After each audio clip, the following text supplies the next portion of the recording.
งใส่ลูกนี้สายสายใส่ในน้ำตั้งใจแรงวุฒิโสดผมว่าคุณเดือนนึงเป็นกันแล้วที่ที่สองที่สามก็มีก็เด็กคนนี้ได้ที่เด็กนี่หนูนี่เขาจะเป็นว่าคุณขาดกันนะที่เปลือกแปลงตั้งที่ทำรู้จักจนเมื่อทุกคนทุกคนคนในท่านเราไม่มีคนทำเนี่ยเมื่อก็เกิดแบบนี้เขาทำกันที่นายเขาอยู่มา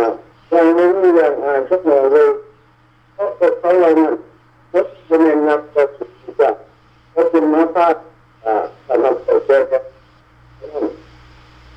ไม่เนี่ยเขาก็เป็นการนั้นเกิดที่เจ้า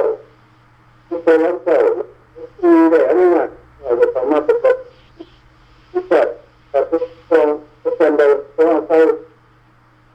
โดยใจก็เกิดโดยปวดทุกคนนี้ก็ไม่ได้สมัยเรื่อยๆเพราะว่าทุกการเรื่องทั้งนั้นโดยที่กันสมัยเรื่อยๆทุกคนนี้เป็นที่เก่าต้องรับทุกคนต้องสบายทุกภาพเป็นแข็งแล้วมันไม่แข็งเองก็จะจากเข้าไปทุกที่ทำดีแต่มีคนนี้ก็ว่ามีสิ่งใดก็ทางส่งก็มีวายเขาขมุกขใจการทำไฟได้ออกมาต่างหัวคิดและปัญญาแก้ไขการเกิดขึ้นมาในมณีวันก่อนเขามาป้อนใจป้อนดูกระเบิดใจบังเกอร์ป้อนดูไงเป็นไงกระเบิดแตกหรอกแก้วเอ้ยแก้วหัวขอดให้มันกอดเนี่ยหน่อยมันแน่นแต่ให้มันหลุดเสียงมันน้ำหมักไม่นี่3-4 หักโตบ่าอยู่ทุกคนครับทานกล่องกลางว่านออกมาโอ้ยนักเล่นโอ้ยนักเล่นแบบนั้นบ่กับไปบนใดเขาได้เอาน้ำบนหันโอ้ยอย่างไปอยู่เขตสาวันัตตปือเด้นักเล่นแบบนี้เด้บ้านน้ำแทงเด้ขอหักจักได้รู้ขนาดสบายดีโดยขน่อยเลยเขาร้านเสื้อของนอกโดยโดยชื่อได้ขน่อยนี่ก็นาคำเมาของนาอันนี้จะขับว่าผ่านมาโดยนี่คุณนับเลยจะเป็นเกี่ยวกันกับมันไม่เป็นคนที่รักนะอันนี้จะเป็นไปได้คนเราไม่ได้ไปนะได้มันไม่ได้นะคนเราไม่ได้แต่นะว่าขนาดนั้นซ้ำมันมาถ้าทหารจะกินแต่นี่ข้างในมาเห่านะมันลงมาถึงมันตั้งมันผลิตมันเอาทหารที่อย่างถ้ามันเอามันทหารมันจะเอาอย่างไรมันจะมาเอาทหารไปนั่งเฝ้า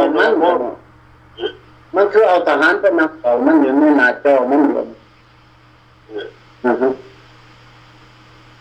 โอ้มันก็มันพูดเท่แบบมันพูดที่พูดแบบนั้นด่าผู้ต้นฟ้าผู้ต้นที่ผู้ต้นแดงด่าเมื่อนั้นคนเราคนรู้ผู้ใดที่เป็นนักมันด่าผู้ใดที่เข้าอยู่ในกลุ่มมันกับผู้ด่าถ้าผู้ออกจากมันก็เอาให้ว่าไปอยู่ในมันแท้รู้จักความลับทางในทางนอกมันไปประจานอยู่ทางนอกเป็นต้นเครือนะไม่หนุคำครับตรงนี้ท่านจะดีก็จะโชคไปยังไงพวกนั้นพวกข้ามมันไม่ออกวัดออกวัดหรอออกวัดแล้วขณะนั้นเราบอกเขาจะดูกับพวกนี้นอกเพชรก็ออกแล้วแต่เจอแต่ทุกที่ขโมยทางคนนั้นหมดต้องข้ามก็ออกแล้วต้องข้ามก็ออกแล้วเป็นจำพอนะเนี่ยมายังเป็นจำพอก็ออกแล้วเห็นบอกคือกันนั่นแหละขน่อยหมออันเอียง มันจะไข่ออกงั้นได้ก็ได้มันออกแต่กระวนมันกลับขึ้นมาลายมันอีกโอ้อันว่าเจ้าดีนี่เขาบอกแต่เรามันเย็นประพอดนักมอนปันแม่นแล้วทำเป็นนักโทษผู้แทนเพื่อครอบครัวประชาชนบ้านเมืองคือมันเมามันมองสิได้มันเมาสิได้ด้านักการเมืองด้าสถานที่ต่างๆมันได้ไปหมดมันจะเข้าจะมุ่งจะโจมจะโอนจะอย่างนั้นมันจะเปลี่ยนยิงเปลี่ยนใจมันได้ล้ำเดิมหมดแล้วอันนั้นมันจะไปว่าได้มันจะไปว่ามันเป็นคนลาวได้ไงอันนี้เป็นคนลาวมันเป็นวายมือ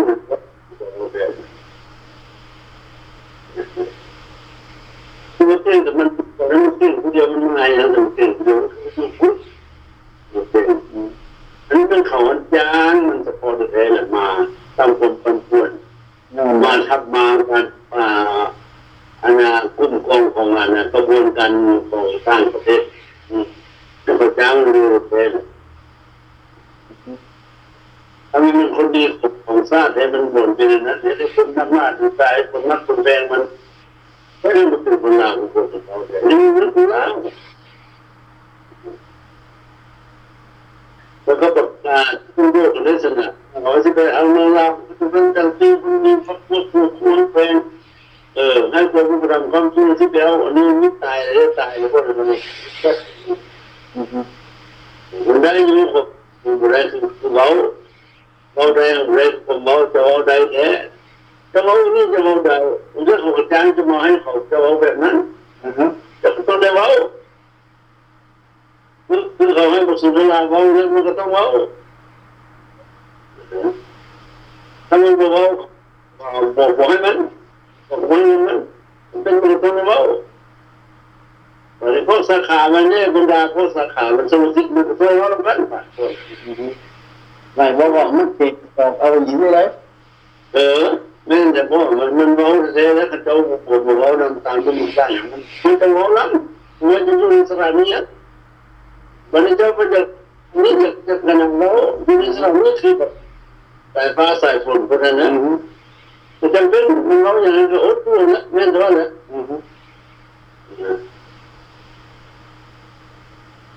มิ้นกะอดจำเป็นดิมันจำเป็นดิมันเรื่องรุกกันแล้วเว้ยฟังผมมันโม่ได้มันโม่ได้มันพิษมันไม่กบนะว่ามันเกิดก็บอกมันพิษตัวเด็กกับแก้วตัวนี้มันผสมใจกับเจ้าเด็กเว้ยมันจะเป็นเรื่องนั้นถ้ามันเป็นคนลาวคือว่ามันจะไปเอาอย่างเป็นที่ได้มันนักการเมืองเราดีรู้พ่อมันคนนั้นเป็นเขาดีมาคุยกันว่ามันเลยมันพ่อมันรู้ที่พูดมาคุยเมื่อรู้ยัง10 ปีได้เนี่ยมันต้องคิดนี่แหละมันไม่ได้ก็จะไม่ได้บอกแบบมันคือมันจะพูดพวกของฟ้าไปว่าเป็นรถแหละพวกนั้นตัวแล้วก็มันคนลาวเนาะพวกนั้นเป็นศัตรูของมันจะได้เลยของนี้ลาวได้เลยนั่นกระดาษแหละคือมันทุกใจเนี่ยกระดาษมันเป็นการเสียใจพ่อเนี่ยเดี๋ยวแบบนั้นเขาเป็นคนลาวได้เลยเนาะเพราะเราขึ้นกับมันด้วยแต่ว่าหน่อยออกมาตัวมันมีนะตั้งแต่ก่อนก็ได้มันมองอย่างนี้มันเป็นสังคมมันซื้อพ่อเลยไม่เขาเป็นที่ของคนนี้ไม่ใช่เขาอย่างนั่นแหละแล้วมันบุรีของคนนี้ตัว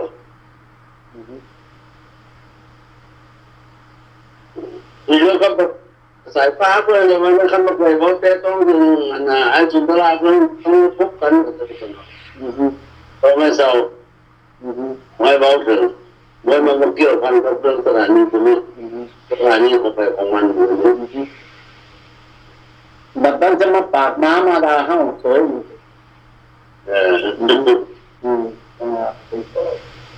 อันนี้แหละจังหวัดนนท์ฟังพวกแก้วเนี่ยคนทั้งโลกนะที่ไปฟังพวกมันคนเดียวนะเราคนเดียวมันซึ่งมันจะมาพูดถึงเราของมันผมนี่คุณเลยบอกนะเมื่อกี้พอมันแต่ว่าเป็นฝ่ายตรงกันข้ามแม่นเลย มันได้สันไฟได้สันมันแต่ว่ามันจะตั้งคอสมมติเอาไว้สักคนนักเป็นจริงไปข้ามมาอยู่แค่คุณจังมันเชื่องอยู่แคนาดาเพื่อนประมาณก็จะเอาละก็จะเอามาก็มาอยากให้มันตายเนาะก็จะเอามาแต่มันพอปลอมตัวออกมาเข้ามาทำลายมูมาทำลายตาพวกประยุทธ์อย่างนี้พวกมันด่าแท้ด่าว่าได้ด่าคนประยุทธ์โอ้ยด่าแท้กันเนี่ยด่าจุ่มที่บนเกี่ยวคนไว้บนวางคนแล้วคนด่าด่าคนด่าขน้อยด่าคนพ่อคนแม่คนนะโอ้มันโอ้ไม่ว่าขน้อยต้องไม่พ้นทุกใจบักน้ำแทงผู้จัดให้มันเราขนาดอยู่ขนาดมันขาขนาดถิ่นแล้วอย่างนี้มันหัวหนุนนะขนาดมันเอาหมูปลาต้องขนาดไปมันว่าขนาดขาหมูปลาขนาดยุบว่าตบตับตบไตมันไปจะขาดเลยเดี๋ยวน้องใหม่มันก็แท่งหัวใจมันก็จะตายหาเนี่ยมันรีบมันล้นแบบนี้บักฮาเลยตั้งแต่ดีอย่างนี้โอ้ยแม่มันยานขนาดเห็นก็นักเล่นเป็นนักเล่นแต่เขาคล้องกลางวันเนี่ยป้าโตก็หน่อยว่าขันมันอยู่เขตแถวตะวันนัดกับปืนนี่ไปกินเหล้าวันไหนก็ต้องเสียหามต้องเนี่ยนักเล่นเนี่ย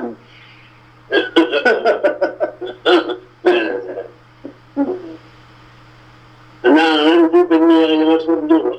ฟังได้ว่ามัน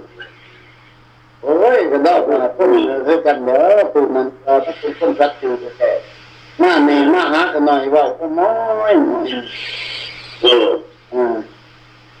ไปเห็นบาปเบาเนี่ยเป็นสงสารเบาไปปวดเป็นเรื่องที่ลึกเลยสันดาบ้านยากเมืองคนรู้เพราะว่าเรื่องของมันเป็นคนเราเนาะแม่นนะจริงๆใส่ว่ามันจะมันจะเกิดป่ะแม่นแท้ๆนะมันไม่มีน้ำสกุลมันไม่มีน้ำสกุลกันหน่อยมันเอาน้ำสกุลโดยทั่วบุญทุ่งนั่นน่ะยังเอาลงไปจุดธรรมราขาทิ้งเลยนะมันของธรรมราได้โทษละพี่พุ่งรอขาพ่อตัวเองนะครับเราเรียกมากนี่สกุลต้องส่วนระวงเลยก็ต้องใส่เรามันก็มีต้นโพนะคนนี้นะเอาไปขึ้นเห็นอย่างนะคนบ่ได้โอ้แต่พวกไปยุ่งมันก็ยังไปยุ่งพวกเป็นมันก็เห็นเนาะมันเอาปีแรกมันดังเลยแต่เด็กนะมิ้นก็อดต้นมีหันแล้วมันเป็นได้เนาะโอ้ไปทำอะไรก็ได้นะแต่ว่าขนาดชื่อได้ผู้ดีก็มีอยู่นั่นนะก็เขาบอกว่าช่วงมันโอ้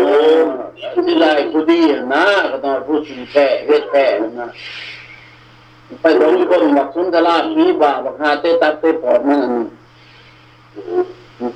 ก็ต้องให้ว่าได้ชื่อแล้วก็ขนาดจับให้มันนี่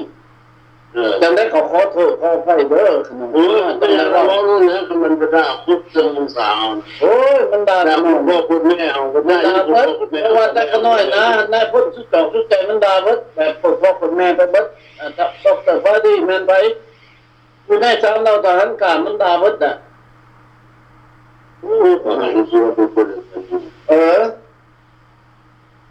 มันเบาจะน้อยแดงหน้าม้วนหน้าม้าเนี่ยนั่นเนี่ยนี่มันจะเบ็ดไปอยู่กับประมาณนี้เก็บเบ็ดก็ได้เก็บเบ็ดเบิ่งดูสิครับมันมีคนช่วยบ้านขนาดนี้ทางคนนั้นมาต่อบ้านคนนี้ใส่ก็มันบ่ถึงก็มันดอกมอนี่ก็ได้แล้วเห็นบอกตอนมาประชุมอยู่โฟเวิร์ดเท็กซัสมันบ่ได้ต้นร้องงานพระราชทัดมันก็หอมนั่นแดนเมื่อขนาดเห็นบอกแค่ที่สู่คำพูดก็ได้นะ เออโอ้ยเป็นบอกเก่งพอเขาจะสู้เขาไม่ได้เครียดนะเขาตีหัวหลานจะเขาเตะเลยอ่ะแต่ว่าคุณจะไปสูงกว่า แม่นนะก็ไปอยู่น้ำมันนั่นเด้มาหาปุ๋ยเลยมันก็ถุยไปถุยมาไว้แล้วก็ว่านี่แล้วก็ว่าน้ำหยัดไงจะโตแล้วก็ว่าแล้วก็ใส่เป็นหอกขามันได้แล้วมันนี่มันก็อยู่นั่นพวกคุณทอดอยู่กันเนี่ยเดี๋ยวนี้มันตื่นออกนี้มันก็มาด่าเขาเอ็งบอกอยู่น้ำด้านนอกน้ำมะลิมันก็ตื่นมันก็แย่งเขาสถานนี่เขาก็หนีมันก็ด่าเขาอย่าได้กล้าบ้านมันหมดไปใช้มันต่ำไปเบิดมาเดี๋ยวนี้มันตะกี้มันอยากได้เป็นของมันได้เป็นของมันอะไรสิมันกับผู้ใดเข้าไปมันก็ซื้อมาขอมันก็ซักมาขอต่อไปเรื่อยว่าอยู่หันนะปักได้อยากรอน้ำปูอยู่น้ำปูต่อมาขอมึงทุกคนมึงดมอยู่นี่มิ้นดูมิ้นมึงก็ดมอยู่นี่มึงก็ว่านะแต่มึงอยากอยู่น้ำปูมันสู้มันได้เนาะโอ้มันดูคนละเอ้าคือกำลังใจเต็มร้อยที่อยู่น้ำมันแจ็คปีละกูเห็นถูกจับอยู่เมืองลาวคุณอยู่บ้านเขาเรียกคุณถูกจับแล้วเขาพูดจักว่าด้านไผ่ของสัตว์สิงด้านหน่อยขมวนทางกาเป็นเสื้อสายของบุญยังวรจิตท่านตีตำรวจจะได้บอกเขาจออยู่ในนครหลวงเวียงจันทร์ไปจับมันได้มันจับได้เนี่ยมันก็พูดบีเอ็มเบิ้งอยู่หันหาจับคนอยู่หันรายการต่อเขาไปยั่วแต่มันก็เป็นพวกที่ว่าประท้วงยูทูบเมืองไทยมันพวกนี้แหละจับเบิดกำลังใจตำรวจนี่จับเบิดคุณด่าอยู่หวยบางยอเบิดเกตปักใต้ก็ได้เพื่อนใจร้อยเรื่องมันได้พวกกันนะนักการเมืองนอกประเทศเรื่องมันได้เนี่ยมันบางดีมันจะไม่ได้เพราะเราคุณขานี่นะมันจะได้เลยมันจะถึงยังแม่นะเอ้าเขาหมักสุนทรภาพคนน่ะแรงมากเลยโอ้มันเป็นตาให้สูงว่าประเทศไทยเลยอันเดียวกันโอ้คนมาสิเจ้าพากันน้อยคนไหนคนที่เก็บคนไหนกันน้อยโอ้คนก็มันเขาไม่แก้กันยังยากเขาไม่พิบาจับขาดออกมาคุณเขายังผู้ค้ำผมว่าคนนี้บัตรตำรวจที่มาจับน้ำแทงในสันติที่บ้านมันอยู่ไหนโอ้ยบักสุนทรามาอยู่จังหวะบักหาเตะตับเตะผ่อนมันเขามันสิมามันขี้ขันนั่งตามันเด้จังหวะว่าคนที่เป็นจับจังวันโดยหน่อยจับข้อหาได้ไหนจังหวะนี้ขนาดไปพ่นยังเพิ่นขนาดไปยิ่งไปซิ่งเมียเพิ่นบ่รักเขาดูสาวเพิ่นบ่รักเงินรักคำเพิ่นบ่รักรถเพิ่นบ่พ่นจี้เพิ่นบ่มันทำแม่งที่บ้านน่ะก็เชิญเพิ่นมาจับแน่โอ้เราโอ้ยคิดยังแต่สมมุติจะคิดหมายบ่ก็น้อยก็เป็นประเทศอเมริกาแม่นน่ะประเทศอเมริกาประเทศพวกไหนไม่อเมริกาก็พวกนั้นนะเป็นคนด่าพวกมันนั่นแหละเป็นคนด่าผมบอกหอดด่าหอดพวกท่านนายพลหอดนายพลนี่เห็นบอกนายพลเกษียณแล้วนักพล80-90 ปีมันไม่มีน้ำยาเอานายพลน่ะมีกล้าเขาแม่นเขาเท่าไรเขาก็ยังมีสิทธิ์อยู่ใดแต่ในพ้นจะได้พ้นมันไม่ได้สั่งตรงไหนแม่นนะมันไม่ได้พ้นพอเขาอะไรโมเมนต์ที่พ้นมาพ้นบ่ได้ตั้งพ้นมาเป็นไผว่าบักจะละตั้งโอ้ยบ่ได้ตั้งโคตรพ่อคนแม่จะได้มันนุกอยู่กันนายพ้นอยู่คุมือแต่มาแล้วมื้อนี้เขาน้อยจัดให้มันนะมื้อนี้มันฟังโดยเทียบนะเอาเทียบก็ตัวโดยแต่ว่าแม่นที่ปรึกษาเฮาบ่พอมุกเข้าใจขนาดก็ย่อมือขอโทษนำทุกการไม่ยังน่ะจังว่า มันเขาควบคุมว่าเราก็ว่าควบคุมว่าจะมันไม่ต้องคือเขาควบคุมดีกันก็คำนั้นว่ามันจัดให้เขาหน่อยเขาหน่อยก็จัดให้มันเห็นบ่เขาน้อยบอกเลยเด้ยุ่นดอกไม้มากูก็สิยุ่นดอกไม้ไปยุ่นลาบมากูก็สิยุ่นลาบไปยุ่นป้อนไปปืนมาก็สิป้อนไปปืนไปเพราะนั้นนะนั่นมันป้อนก่อนเฮาเด้แม่นบ่ล่ะเขาน้อยธรรมดาแล้วเว้ยพี่หรอกอันนี้นะแต่ว่าเอาที่ขนาดธรรมดาเขาจะเป็นลูกชายมันนะแม่นน่ะบางแม่งพี่บ้านนั่นก็ขี้ต้มขี้ตัวมาแน่นอนโอ้ยบางแม่งพี่บ้าบักนายพ่นสายฟ้านั่นน่ะอันนั้นน่ะยอดขี้ตัวขี้ต้มลูกแก้วอยู่กันน่ะชื่อมันก็ฮู้จักตัวแม่งมันสิมีนามสกุลหยังตะกี้เพิ่นก็เอานามสกุลวงศกอีหยังก็มาใส่เพราะนั้นคุณนอสวรรค์บ่นอสวรรค์พุ่นน่ะเสียนามสกุลลูกในคนนั่นน่ะกูมีอยู่ที่นั่นอยู่นั่นเด้อบางเขาพื้นไปหาแม่นไผนำตื้อเฒ่านี่นอสวรรค์บัดนี้มาเปลี่ยนเป็นสายฟ้านอละเม็ดพุ่นน่ะบัดนี้โอ้ยมันไผนี่เขาก็ฮู้เบิดคนสินั่นออกบ้านก็ยังเอาคุ้มหัวไปได้แต่กลางคืนเพิ่นว่าเดี๋ยวนี้เพิ่นเฮ็ดเวียกเฮ็ดแต่กลางคืนพวกกลางคืนจะได้ไปกลางเว้นอายเขาเอาคุกแล้วนั่นก็หัวแล้วแต่หางก็ไปหานางกับผู้หญิง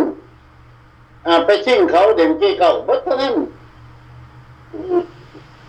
มันเป็นนักต่อสู้จะได้เป็นนายพลนายพันได้จังเมียก็2คนอยู่อเมริกาก็ยังมีเมียน้อยเมียหลวงคุณได้คุณได้โอ้ยนั่นเราเอาจะซื้อนี่ละชีวิตกับผมมีนะผู้คำที่บ้านทุกท่านว่ามันรุ่น14รุ่น15มันผมมีมันรุ่น14ก็ได้ในพันแล้วยิ่งไปลองมันลองบักนาที่บ้านได้ในพันไปลองในหอยเป็นบ้านบ้านนี้เกี่ยวไปเป็นนายมันก็ได้เป็นส่วนเกี่ยวนี่ก็เกี่ยวต้องมาเป็นนายของแบบนี้เอานายพันนายพันเอกผู้ค้ำเป็นผู้ร้องแบบโอ้ยอิ่มมาให้ก็ไม่ยังนะเด็กหน่อยเด่นหน่อยยังเขาสลาดตัวนั้นโดยเส้นเลยกันหน่อยมียังก็เส้นเลยกันหน่อยเอาให้ทุกทีโดดเอาให้ทุกทีอันนั้นคนบุรีมันเป็นสิ่งนี้มึงก็พูดอย่างพวกนี้จะมีเรื่องต้นน้ำไปไม่ได้จะเป็นคำนี้มั้งเลยจะว่ามันเดียวใครนี่มันว่ามันสูงเอาว่ามันสูงคนนั้นมันสูงมันสูงไปแรงจะว่าเขาโพสต์ตับเจ้าอันตัวดีแท้จะค่อยเบาๆมันมุ่งเลยอันนี้ตัวผมมีอย่างนะเมื่อการมูมีกันต้องเลือกตัวเองนะเดี๋ยวมันรัดมูมีรัดที่เจ้าเดี๋ยวกินข้าวเปล่าหรือเท่าไหร่มูกินได้คือรักตัวเองมูเจ้ากินสิ่งที่มูกินปลากินสิ่งที่เพราะว่ากินคือรักตัวเองมันเพื่อจะไปคุยกันบุญเจ้าบุรีเรื่องมูหรอเจ้าบุรีเรื่องมูเลยนะอยู่บุรีเจ้าบุรีมูซ้ำว่าตรงนั้นแล้วเจ้าบุรีเรื่องมูมีเจ้าว่าอ๋อนะคมมีนะว่าเอาไปแล้วก็ไปเรื่องจานเจ้าก็มีได้พวกเขาเรื่องหลังเจ้าก็มีที่ว่าเรื่องคือแม่นอนค่ำเนอะตอนไปเห็นหนุ่มเนี่ยตามกันมาแล้วว่าแต่เพราะว่าเราดูถูกกันก็ดูถูกกันเลยนันดาแล้ว3 ปี 4 แม่นอกก็ธรรมดาแล้วเราเป็นรุ่นเนี่ยนะแม่จู้ของพ่อไม่ดีกับฉันหรอกเรื่องส่งมารับเป็นผู้เดินเห็นฟาดลาวได้ผู้เดินขึ้นลาวได้แค่ตัวที่7จะได้อีกเดี๋ยวผู้เดินก็สุขลาพ่อนะผู้เดียวสุขลาจัดตั้งเขาบอกโอ้คิดเลยเอาเด้อแล้วเพียงแต่ว่าบอกให้ทับผมโจมตีบอกให้ปล่อยเจ้าฝ่ามหากษัตริย์บอกให้ด่านายพ้นนายพันคนก็ขึ้นมือขึ้นแปะคำบ่ได้เห็นใจได้คนที่เอาจงเรื่องเขาสนับสนุน คนจงเงินเขายอมด่าคนตัวว่าโอ้ยมันเราไปพวกมันบอกให้นะจะลงเด้อว่านั่งตายนอนตายอยู่แล้วพอเห็นอย่างผมโอ้โหผมก็สุดมันว่านี่บัดนี้พยุขึ้นนี่ใบประกาศนี่เจ้าพ่อผมเขาเส้นให้แล้วสุนทรนี่โอ้คนที่มันได้คนที่สั่งดาวที่ม่านจับที่ม่านได้งานให้เจ้าพ่อผมเขานี่ต้องสูดน้ำแทงโอ้ยเจ้าพ่อผมเขาเพิ่นก็แนมมึงอยู่บักเอ้ยแต่ว่าขนาดว่าคนดีคนชั่วหั่นเพิ่นก็ฮู้ก็คือจะเอาเรื่องมาเทมาตัวดีด่ามูแต่มันไปมันจะเอาตัวนี้หรือด่าคนผมไปว่าคนดีกับนั่นมันก็เป็นคุณแล้วตัวเอาเนี่ยนั่นแม่นน่ะเอาไปมาคนบ้านขน้อยเองด่าขน้อยเองได้คือตีปั่นบ้านบอกเอาโอ้ยมาไปจะบอกจักก็ที่วันนั้นทุกคนสุดอะไรไปจะบอกจักของเจ้าเรื่องพุทธห้องจักของเจ้าแฝงจำปาสักเขาไปยังเขาบ่อยากว่ามันมากเพราะมันท่วมชั่วแม่นกันนะท่วมชั่วแล้วบ่อยากเขาจนตีเพิ่นก็ตายไปแล้วคนเขาก็บ่อยากว่าหยังเพิ่นก็ยังบ่ด่ากันหน่อยอีกแล้วนั่นโอ้ได้ที่เรื่องสุนทรมันจิกเลยจะแล้วแม่นเหรอไม่เจออะไรมันขันโบเท่าแบบนี้มันไปออกทีวีไปบ่แล้วโว้ยมันก็ตีทับหมอบ่ตีเห็นบอกมันปิดไม่พวกคนนายเถื่อว่าบ่ถือความมันหรอกโอ้มันปิดเสียบางอันนี้มันรู้เสียปนีจะได้บ่แล้วคำบางอันนี้นะมันว่าสิไปเป็นนั่งยกเมืองลาวโอ้ยเมืองลาวนั่นน่ะมันก็บึงกระบาลมันสิแป้นคือกับหัวหลานนั่นแหละหน่อยว่าขอโทษเด้อบรรดาหัวหลานหัวเกกำลังบ่ได้ไปเว้าหมดทุกคนเว้าแต่บักสุนทราผู้เดียวเท่านั้นก็แท้บ่ได้เว้าหมดทุกคนนะเว้าเอาเลยนั่นแหละเลยนี่แหละเอาร้านผู้ดีก็มีนะแม่ร้านผู้ดีเขาก็บอกมีเงินบ้านเงินหมื่นเงินแสนก็มีผู้ตัวอย่างเขาไม่ได้ร้องพวกนั้นเขาไม่ได้ด่าพวกนั้นน้อยด่านี่ด่าบักสุนทราผู้เดียวด่าพวกนั้นด่าคนนี่แล้วมันด่าคนนี่ด่านักการเมืองด่ามันไม่ได้ไปกับมึงบอกตอบมันได้พวกนักการเมืองนั่นนะอันนั้นเขาว่ามันหมาเนี่ยนะเขาว่ามันเป็นคนลาวมันก็ด่าได้นักการเมืองนั่นนักการเมืองมันเป็นทุกมันใช้การเมืองมันจะเข้าสถาบันไหนมันคือมากิ้งเรื่องการเมืองตัวมันมันจะหาหน่อยเลยขั้นคนมีการเมืองคนกิ้งมันคนเราเป็นในบ้านในเมืองในหมู่พวกในนักการเมืองต่างคนประเทศชาติมันอยู่ที่ไหนกันย้อนนักการเมืองเนี่ยมันอยู่ไหนแน่นละโอ้บางอันนี้พอดีคนทั้งหมดมีลูกเกี่ยวคือจะว่าเนี่ยลูกเกี่ยวคือจะว่าแทนนะแม่ละทีนี้ผมประกันอย่างก็มาไว้บ้านนั้นแต่ว่าเสียงหวังนั่นแต่ว่านั่นแล้วบางคนจะไม่เสียงหวังใหญ่แบบหวังนั่นก็อยู่สั่งเกิดเด่นนั่นแหละบ่พอใหญ่มันแล้วพอมันนะจังว่าพวกพวกครองลาวสมุนเป็นผู้นำประเทศลาวอันนี้มันเป็นคนลาวแล้วมันเป็นคนลาวเช่นมันเข้ามาเห็นบอกว่าจะเป็นนั่นผมว่ามันเป็นคนลาวมันเป็นคนลาวมันก็ซื้อไปได้ไหมมาให้เขาว่าประชาชนกล้าไปอยู่ตลอดตอนนี้คันเกี่ยวกับบรรทบุรุษได้เจ้าชีวิตได้เจ้าที่สว่างวัฒนาบ่เจ้าก็มีหลายเจ้าอีกที่คันบ่นักถือก็ได้เจ้าน้อยมือพ้นบ่คู่กันอย่างเจ้าเสียเจ้าอนุบ่เจ้าอนุพวกกันใส่กุฏที่ราชแต่ตัวนึงนี่เนาะบรรทบุรุษจับ ที่เรามาพูดรู้กับคนจริงๆเนี่ยมันเป็นกันเสื้อสายอะไรเราจะคุณแก้วละนั่นคนเราอันนั้นมันเป็นคนเราแล้วเป็นคนนำบางกระไดอันนี้มันก็เป็นสัญญาสารคือกันนะ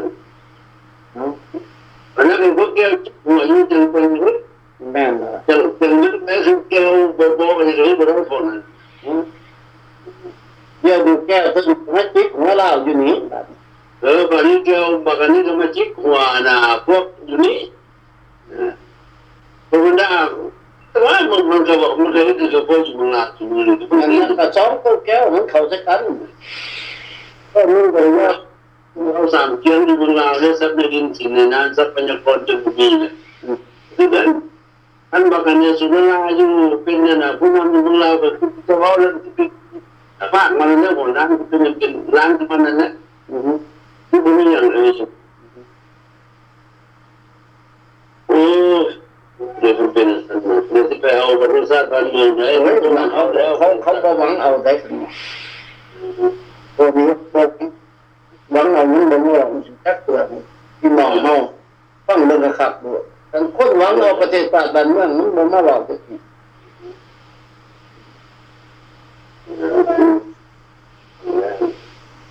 ส่วนเราเนี่ยมีความเคลื่อนไหวแต่ใส่กับพวกเขาอยู่ทางโน้นเขาก็จะของประเทศได้พวกเขาเขามาชี้หน้าไว้ได้บัดนี้ชี้หน้าว่าผู้บ่ไปจะหาต้องให้ผู้ก่อนให้นายพ้นสายฟ้านรมิตไปก่อนแล้วก็ให้สุนทรามัติวงศ์นี่ไปก่อนพุ่นจะมีขึ้นได้จะค่อยออกมาได้ประชุมพ่อประธานาธิบดีอเมริกาไปประชุมออกมาแล้วก็แม่นนะผมมีบอกว่าซึ่งคนเดินมีออกมาคนออกมาผู้ใดโดนหนามากก็ตำรวจบอกเขาช้อนพื้นที่น้ำผาเขาก็ลบเขาไม่เมื่อตัวออกมาแล้วก็หายซาสูงนะหายรถก็หายซาสูงไปรถมันเองไม่ได้ประสบเลยเอาพยานนี่เดี๋ยวนี้แห้งครับพวกเมืองแต่เมืองลาวเนี่ยเมืองแต่ละประเทศนี่นะเขาตัวหม้อมันได้มันเอาไปสอบเป็น2 ชั่วโมง 3 ชั่วโมงเดือนแต่ข้าวพวกสามทหารกายึดเรื่องสัญญาขึ้นมานี่มันเอาแท้ได้มันย่านแท้ๆได้เห็นบอกท้องรุ่นออกมาโต้ตอบกันหน่อยเห็นบอกมันมาโต้ตอบอย่างนักเรื่องสัญญานู่นเหรอท้องรุ่นออกมาโต้ตอบมันว่าอะไรมันก็ว่าเรื่องสัญญานี่มันว่ามันมีแท้คอยก็มีสัญญาของมันว่าคอยก็มีบ่มีแต่เจ้าได้มันว่าคอยก็มีคือกันนั่นมันบอกเป็นจังคอยว่าใส่สัญญานี่บ่อยู่ในกฎหมายของปปปลาวสัญญานี่มันบ่อยู่ในโครงการของพรรคหลักนั่นว่าแต่สัญญามันมีมันว่าแต่พรรคหลักบ่ได้เอามาใส่เรื่องนี้มันเรื่อง18 ข้อที่ว่ามันเอาขึ้นมานี่มันเอาไปทิ่มใส่น่ะสัญญา18 ข้อนั่นเล่ารวมเล่าเอามันเข้าไปที่มันแล้วสัญญามันนับถือสัญญามันก็ต้องคิดตัวขนาดนั้นมันได้คิดนะแม่นน่ะแปลว่ามันเว้าเรื่องสัญญานี่ต่อรองไว้ซื่อๆนะมันว่ามันก็มีหากว่ามันบ่มาใส่มันมีมันบ่ใส่ที่มันว่าอยู่ในสัญญาอยู่ในพรรคหลักบ่มีสัญญาบ่ได้เอาบ่เอาบางทีคือกันมันบ่ได้เว้าได้ไปเว้าเรื่องสัญญาว่าโอ้ย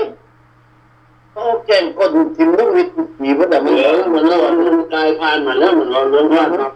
เขาที่ปัจจุบันแล้วมันเป็นคนลาวถ้าเราเป็นคนลาวมันคือนะแต่มาสิมันต้องมาแต่สิเอานำมาเลยโอ้ยมันเอาออกมันยังเอาคนไปทั้งทึ่งอีกนะทั้งหัวเจ้าชีวิตนะอยู่ในหน้าจอมันเห็นบ่เอาใจรักเนาะมวนบ่ถึงกำลังใจเพิ่นหน่อยเอาคนอื่นไปยืนย่องอยู่ทั้งหัวเจ้าชีวิตใครก็บ่ได้เว้าหยังให้มันถ้าเฮาเฮ็ดเบิ่งนั่น คันบ่ตาตีใส่จับตัวอันบักแก้วหัวขอดตรงนี้บักตาตีบนี่โอ้นอนบ่เข้าใจมันเฮ็ดเกิดหยังกันแท้ มันมาสร้างคนปั่นป่วนให้พวกเราซื้อแม่นนะ มันไปทำโปรแกรมถ้ามันหวังมันเวิร์กอย่างนี้มันหวัง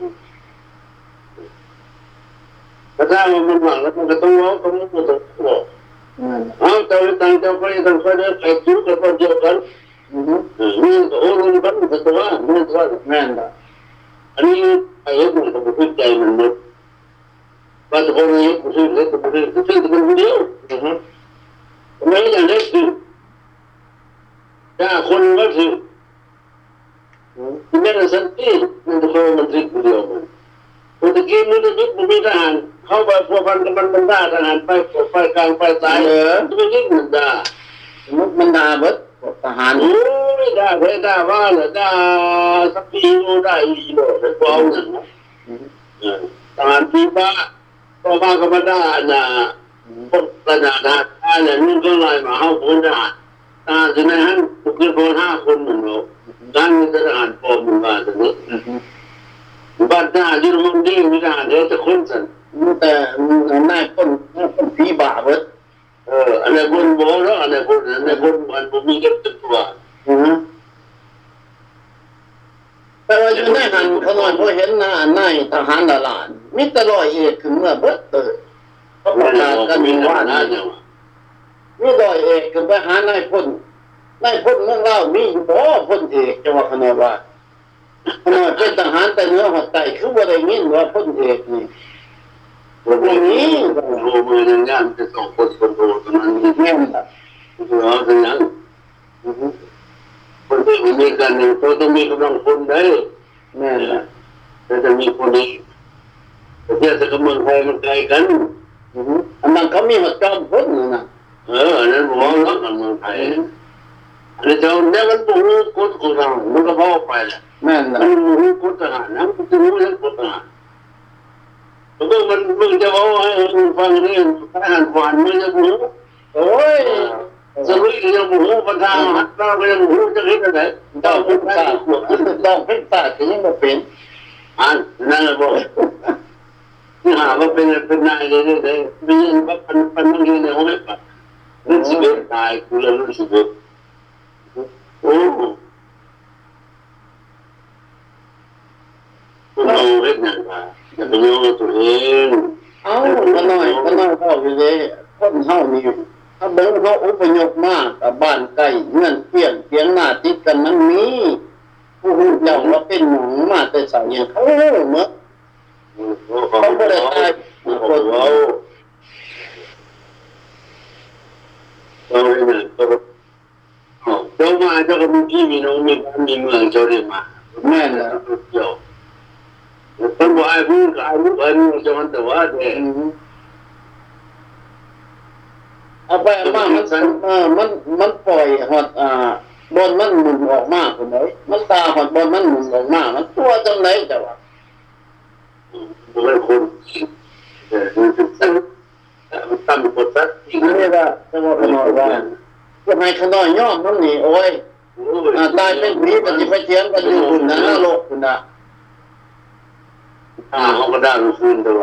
คันมันขึ้นชั้นฟ้าขนอยก็อยู่หน้าโลกกันตรงนั้นจะดูข้อขึ้นไปตาหัวมันอยู่นะหรือไปจะขึ้นชั้นฟ้าไปตรงหน้าโลกกันแท้แต่น้ำแพงเองไปบนไหนก็มีแต่คนนับหนาถือตาได้ล่ะไปทุกวัดทุกเมืองแต่บักสุดบักพุทธรามันไปเบิ้งที่ฮอดเกิน5 เมืองบอกกันเกิน3 เมืองบอกแล้วมันสิถึงยังนะมันจะเอามันได้เอาคู่หุ้มหัวไปนะมันว่ามันเป็นที่เขาพูดแสงไม่รู้ใครจะเป็นคนทำเฮ้ยใครแบบตัวมันได้นะคนพูดใจครับนะดร.ริชาร์ดไปนะมันตั้งมันได้ได้ว่าว่าไปนะพับมางไปนะแต่ลายไปสีตรงเตียนนะอันนะบุญมาไปหาที่สี่เพื่อนม ว่าไปเข้าอันวงแขนของตุนิสัต112อันนั้นคุณดีบ้าอันนั้นโอ้โหว่าเป็นแก้วนี่ว่าแนวคนแม่แก้วว่าเกิดอะไรขึ้นได้โอ้ยไม่ได้เนาะไปเยอะมันโบราณนับถือคนนะคนที่มือนี่มันบ่มีทางไปมันรู้ว่ามันได้สติฟิเคตได้เช่นจากเจ้ามหาชีวิตเจ้าป่าองค์ขาวอันนี้ทุกคนก็สิเห็นนำมื้อนี้เบิ่งมันอยู่เบิ่งเพิ่นว่ามีหยังเบิ่งโอ้ยสาธุเจ้าป่าองค์ขาวแน่เบิ่งมันเด้อบักสุนดามันว่าแน่ใดก็บ่จะเบิ่งแล้วพวกนั้นแต่มันดูหมิ่นบัดผลสุดท้ายมันไปบ่ได้มันเอาออกมาอ่านมันไปแล้วนะนี่บ่มีไผมันเป็นอะไรกันว่าไม่ก่อเขาซักกันเปล่าโดดเดี่ยวนี่หัวก็หัวนี่ผมอันว่าพวกสร้างภูเขานะสร้างภูเขาเป็นบางทีตัวมันว่ามันเป็นคนดีคือฮักรู้เขามันเป็นก็ไปสนับสนุนรู้สู้มันเป็นออกหน้าออกตาได้เพราะเป็นก็ไปสนับสนุนกับเจ้าหน้าที่ตรงเลยอันนี้ประธานการได้สั่นนี่จะสนับสนุนสั่นโอ้ยบริการเลยสุดยอดกันก็จะเปลี่ยนอันนี้เลยบุรีของผมบุรีของผมบุรีแม่น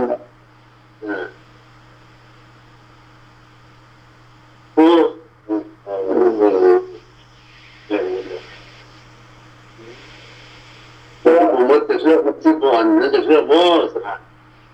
ฟังไปเรากำลังจะอยู่มันนี่บ่อยู่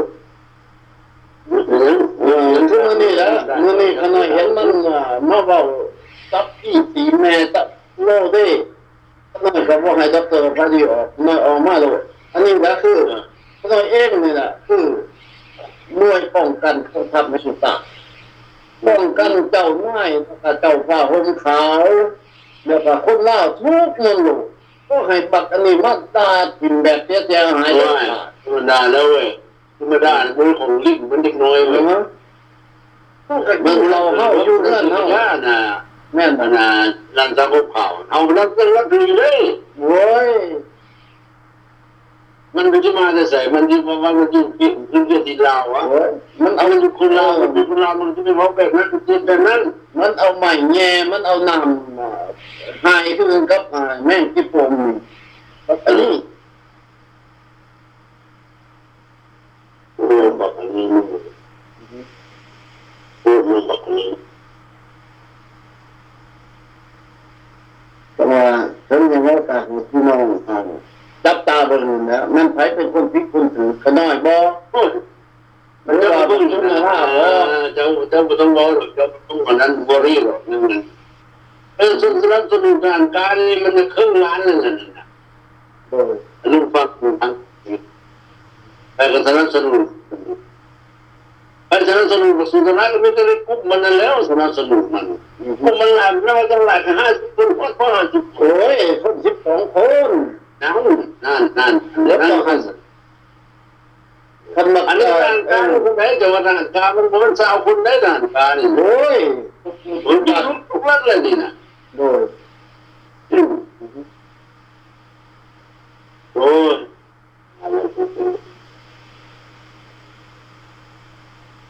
เจ้าพระเจ้าเจ้าดีอยู่อันเจ้าพี่ของสนับสนุนเจ้าอันนี้เจ้าบริเขาไปเอาไปเพิ่มคนสถานีเจ้าคนเดียว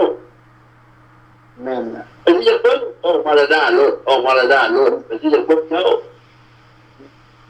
แต่ที่ออกมาในปานนั้นเขาจะคนสมานจะมาคิดคุณมาเจอกันเพื่อมีตั้งขน่อยเกิดขาดคะแนนบนมันทำบ่เกิน 10% คนนี่แต่ไปไอ้ขน่อยตั้งขน่อยไปผู้ใดเบิ่งเปิดเห็นซุ่มปลานี่เพราะว่าเขาแน่เขาตีนแต่ทีวีด้วยไม่เห็นข้าตาเลยอันนี้ขณะเห็นข้าตาอันนี้เพราะว่าบักนาเขาดูนี่เขาว่าฉะนั้นมันบอกตัวลูกคนเล่าแต่เขาบอก ทำไมเห็นข้าตานี่คนนั้นบอกว่าเป็นแล้วเด็กน้อยเกิดเมื่อวานมาสู้นี่เขาก็ยังตั้มดีแล้วจะดีว่าว่าจะเป็นคนดีว่าแม่นนะถ้าเจ้าเป็นคนดีคือเราเคยเอามาแล้วก็ตายอยู่พื้นดินเขายังต้นหาเย็นที่เด็กคนเราคนนี้ที่จะสร้างไปสร้างไว้เพราะนั้นวันนี้ไปพูดกับเจ้าเนี่ยเราที่ลมหายใจไปที่มี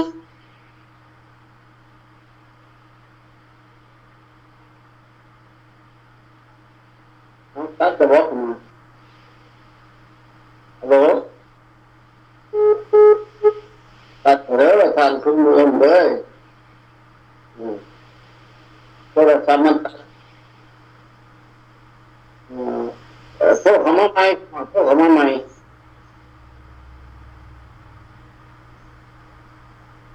ขอโทษขออภัยตัดเองมัน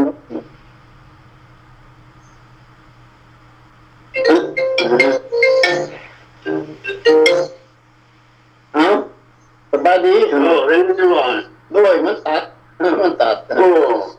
มาดู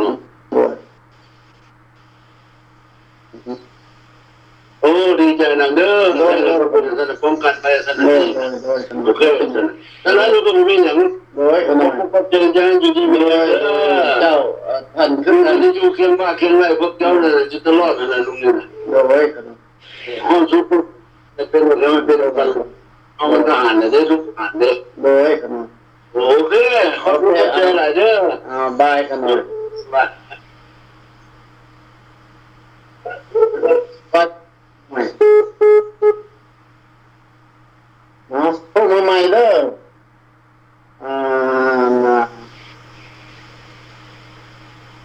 เป็นพวกว่ามันกินตายตกปฏิหัดมันตกต่อคืออะไรเนี่ยแต่พวกของใหม่แน่นอนวันนี้จากงานลายมือต้องออกมาบอกมาลาซอยกันแบบพี่น้องมือนี้แต่มือเฮาตัดสินใจพูดให้มันได้จัดให้บทสุนทรภพสบายดีสบายดียังมาแท้สบายดีโดยสบายดีโอ้แม่คนนั่งฟังอยู่เห็นว่าเนี่ยโตเลยกันขับได้สมัยก็ผมก็ทำงานยังอยู่ที่ตามโคมาบางอย่างโดยถ้าได้เลยเป็นทุกท่าเป็นคนเก่งเป็นผู้เชี่ยวเป็นแม่น่ะคือตัวข้าวแบบต้นก็เป็นเอาสุภาพคิดร้ายอันแบบคิดดูวันนี้ครับเดียวให้ฟังคิดหนึ่งว่าแหละพูดเป็นเราเรื่องเพราะว่าขาดตัวการกว่าเพราะว่าขาดตัวทุกประการ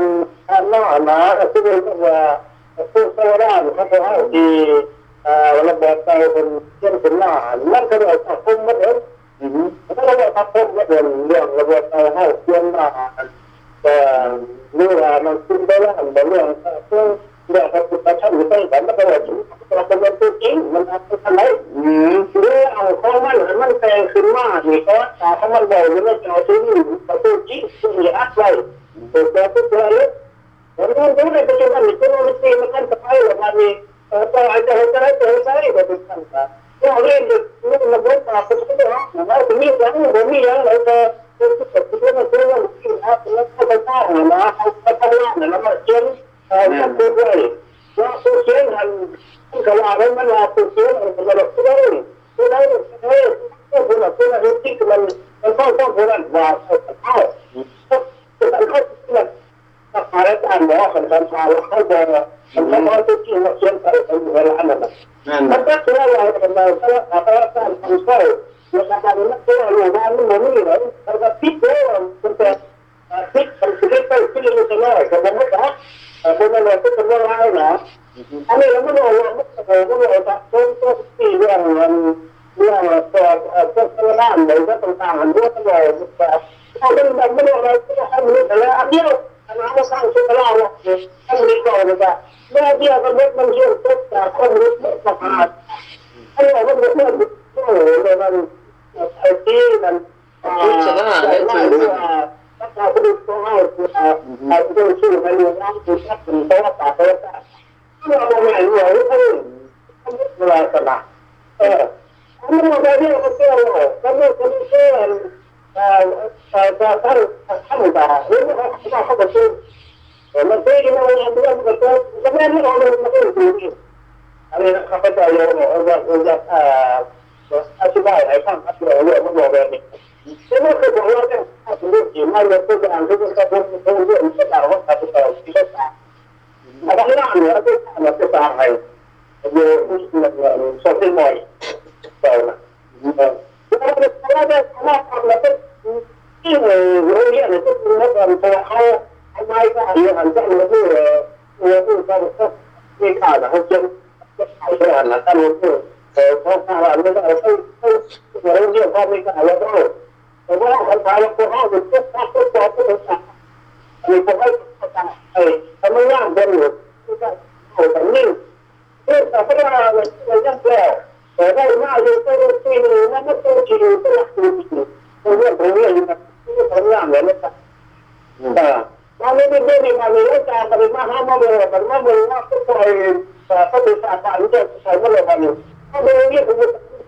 เรื่องอะไรเขาจะแต่ละวันนะถ้าเราเรื่องซักผ้าแก้ผ้าเนี่ยเป็นยังไงแก้ผ้าไม่ได้ทำแล้วแต่เรื่องมันควรเป็นเรื่องมากเป็นการเขาไม่ใช่ทั้งนี้เลยเขาจะเป็นบริษัทเนี่ยเขาก็จะตามถึงขนาดที่เราไปดูจริงเป็นอันนี้เดียวคือไม่ใช่เขาไม่ถึงต้องทำไม่ได้นะเขาไม่กล้าที่จะทำอะไรเนี่ยเหมือนไม่ใช่ตัวจริงแต่ทำไรทำไรจริงเลยถ้าเขาบอกว่าเขาไม่จะเรียกว่าสู้กันเลยว่าว่าไม่รักษาเขาว่าแล้วก็เลยว่าถูกคุณเขาเลยนะถ้าเห็นมันเรื่องถูกโตหน้าเลยก็เรื่องถูกคุณเขาถ้าว่าเรื่องงานคุณเขาเรื่องท่านจะถูกท่านจะถูกเรื่องงานจะถูกทันทีแต่ไม่ถูกไม่ถูกนะไม่ไม่ตาเขามีเรื่องการตาแก้ต่อแล้วก็บอกเขาตาอะไรที่คุณอย่างนะอันนี้แล้วเขาจะที่ว่าโอ้ยเรื่องนี้ใครเรื่องแบบพวกแบบศาสตร์เอาการหนีมันเรื่องเดียวมันแค่พอที่มันบ่ซอยเฮาได้มันบ่ซอยเฮาได้มันซอยเขาได้น่ะมันช่วยเขาช่วยเรามันช่วยเขาไม่คนที่น่าคนเดียวมันไม่ใช่ถ้าเราต้องมันการสร้างน้ำก็คือมันด่าคนเขาเขาเข้าไปโอ้โหถ้ามันมีเราไม่มีจะให้คนอื่นนะคือมันก็ผลไม่ได้อะไรให้ทุกเรื่องจะไหมถ้าเราตั้งใจทำเนี่ยที่ก็คือว่าถ้าเรื่องสัญญามันเป็นเรื่องกระด้างไม่ใช่เรื่องโอ้ยมันจะเป็นนายกนะเขาแบบแต่เขาเป็นอะไรเขาทำอะไรอะไรก็ทำแต่วันที่เขาไม่ได้เขาอะไรที่มันก็ดูว่ามันอยู่นะมันเป็นว่าเขาช่วยตลาดมามันเป็นทางให้ชิลูจะเป็นนี้เป็นตัวอะไรเงี้ยหรือก็ทำไมก็จะชิลูที่ทำอะไรไม่รู้ที่ที่สารมือนะก็เลยเช็คเอาดูทำนี่คือเขาเรื่องนั้นนะเขาได้เขาได้เลยที่นี่เรื่องไม่เห็นนะถ้าเราไม่เป็นนะแต่ที่นี่ว่าเป็นการเราต้องควรมาเลยไม่คือเราเป็นสถานะนั้นเราเป็นสลายเลยอยู่แล้วตัวนักก็เป็นเรื่องเป็นไม่เป็น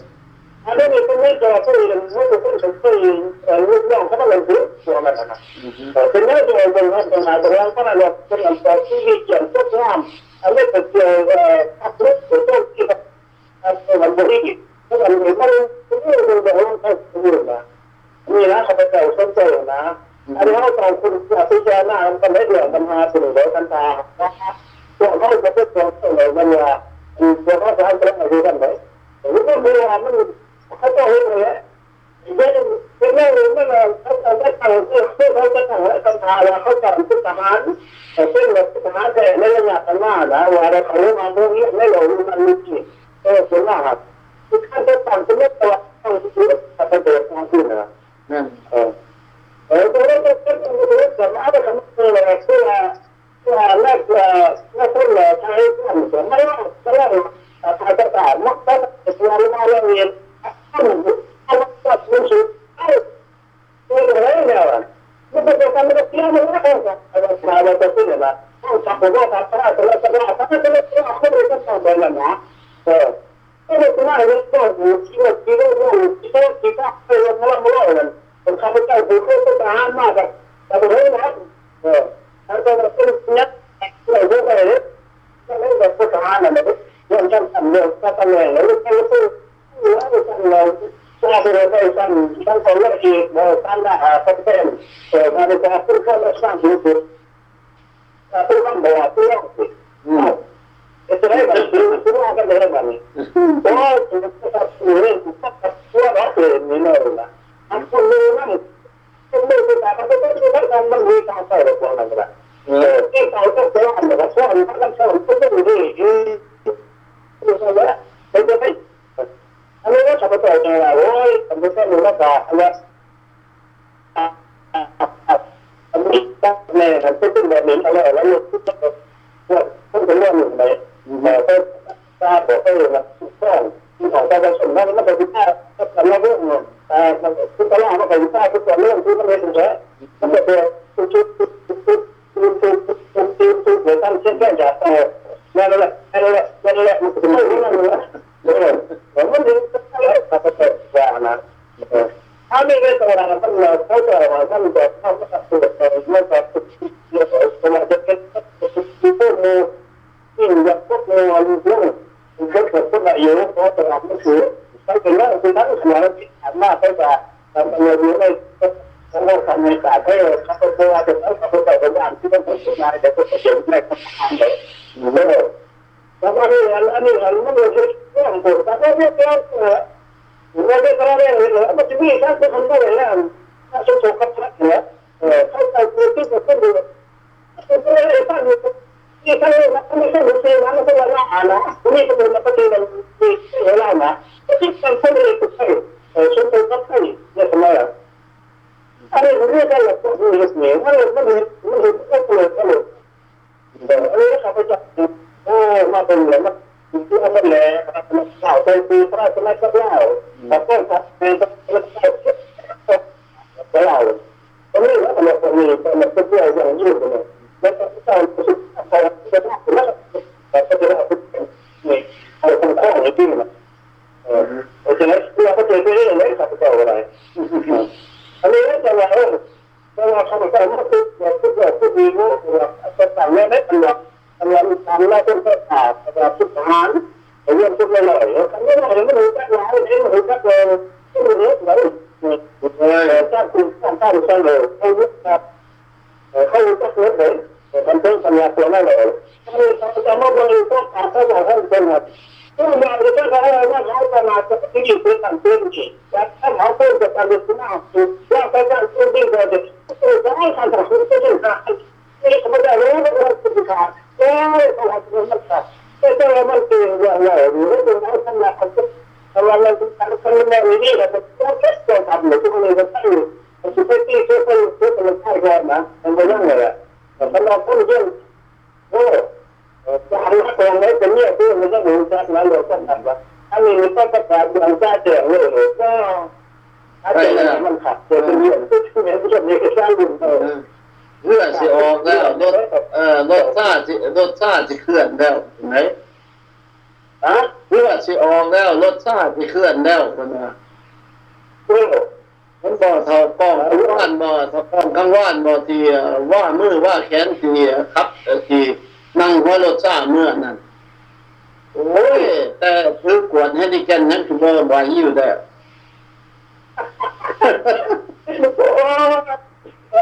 เป็นอารมณ์แบบคือมันเป็นแค่ตัวเลยมันมีสิ่งที่มันทำเป็นอย่างมันเป็นการตัดสินอยู่ในตาของเจ้าแล้วก็คนจะเชื่อพูดไปจะไหนไปทางขึ้นมันเรื่องนี้มันเครียดไหนเรื่องนี้มันเครียดก็ไม่รู้จะว่าจะเขารับเป็นอะไรเขาพูดไหน ให้คนรู้ที่เขาแล้วเป็นแบบนี้ก็ชอบเป็นเข้าไปเป็นหัวถ้าพ่อจะคอยบ้าจะไม่ให้ยังไม่รู้หรือว่าขอว่าอะไรนี่ถามก็ไม่นะถามบุคคลนะจะเป็นอะไรไม่รู้ก็แล้วก็ได้หรือว่าเขาบอกมันเลยก็แล้วได้หรือว่าก็ทำงานว่าเราทำเลยนะครับผมก็ต้องให้คนไหนบอกว่าไปทำอะไรที่อยู่กันที่นะว่าฟังดูก่อนโอ้มันก็ต้องว่าว่าจะได้สักแค่ไหนก็ไม่ว่าว่าพวกนี้แต่มาตัวมาตัวพวกผมพวกเราตัวก็มันขัดสักเรื่องแบบเยอะมากแต่ว่าจะทำอะไรเพราะว่าเยอะมากเลยการมาเพื่อนี่เราเลยที่ไหนแต่ใช้เรื่องวันนั้นเราต้องได้ยินเรื่องกันบอกกันนะแต่เราบอกว่าโอ้เขาบอกแค่ว่าเป็นการจริงนะเรื่องนี้เรานี่เราคนที่ลูกเล็กจะสั่งมาตีมันไม่ได้เลยที่คิดว่ามันขนาดแต่ว่ามันนี่มันบริเวณหน้าหนอมันนี่นะแล้วก็คือว่าทางหน้าและคือคนตัวหน้าว่าทางหน้าและเพื่อกับอันนั้นคือการช่วยเหลือสัญญาบางอย่างว่าว่าดูจับกับสักคนเดี๋ยวจะไปถึงจับกับเท่านั้นบางคนนี่ก็ยังจะบริเวณจับนะยังจะบริเวณจับนะว่าเอาจริงๆที่ไหนนะคือหน้าว่าแล้วแต่ว่าเรา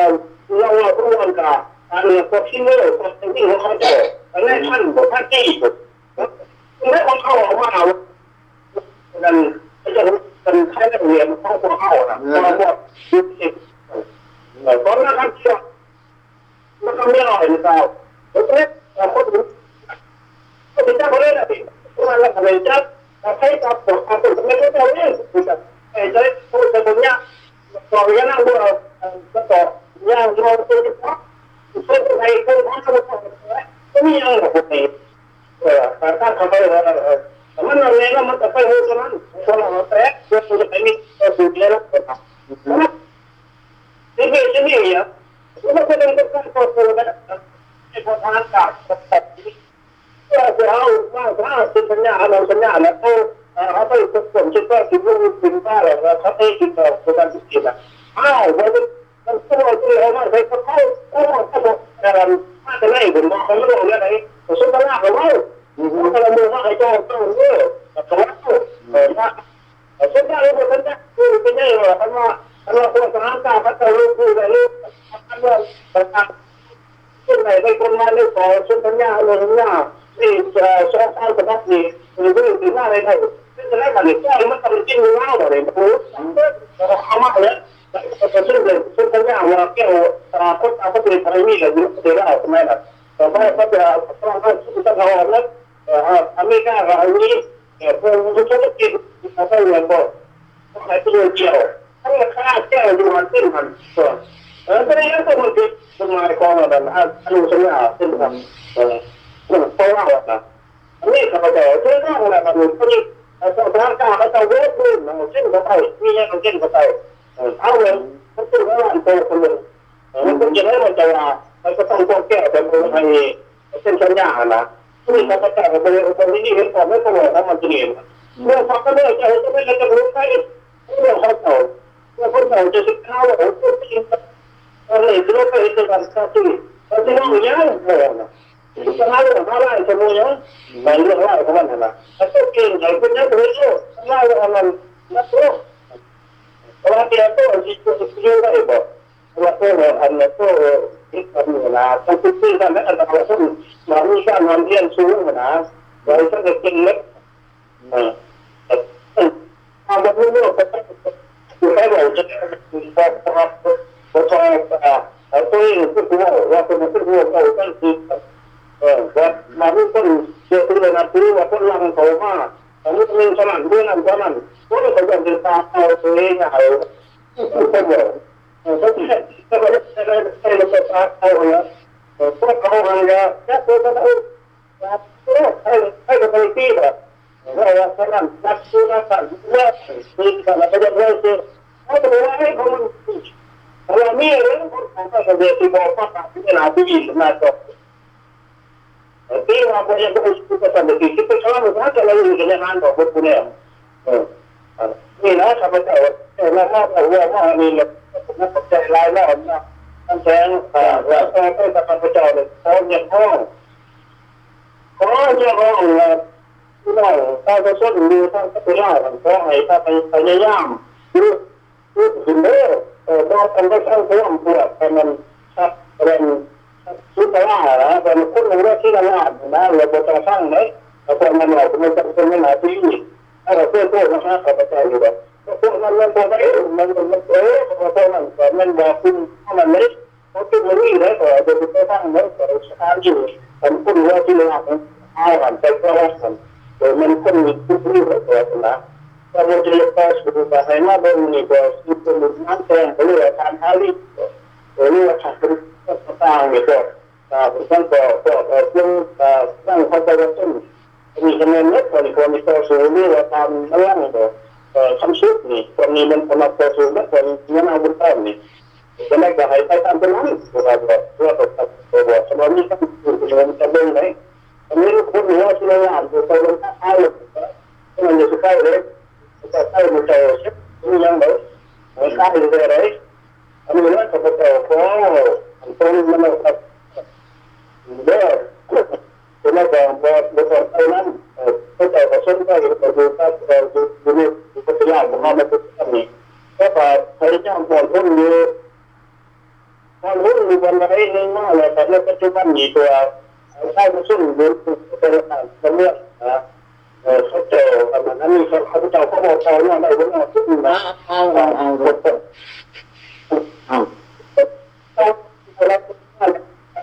ให้ที่เขาในเกมเขา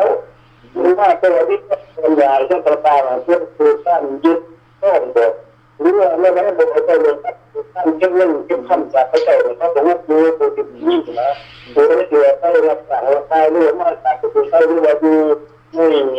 รู้ในบ้านจะไม่ต้องประกอบอะไรก็ได้นะแต่ในปัจจุบันนี้ก็มันคิดเยอะเลยนะโลกนะโดยเรื่องที่น่านะหลายอยู่ในประเทศของพวกเขานี่อันนั้นแล้วเขาจะคือว่าโอ้ให้พวกเขาทำก็เออหรือว่าเมื่อผมได้ขึ้นดูเองตัวตั้งแต่เมื่อพูดตั้งไหนทักมีเลยแล้วทางตัวชื่อว่าต้องทักมีตัวใช้ไม่ทันเลย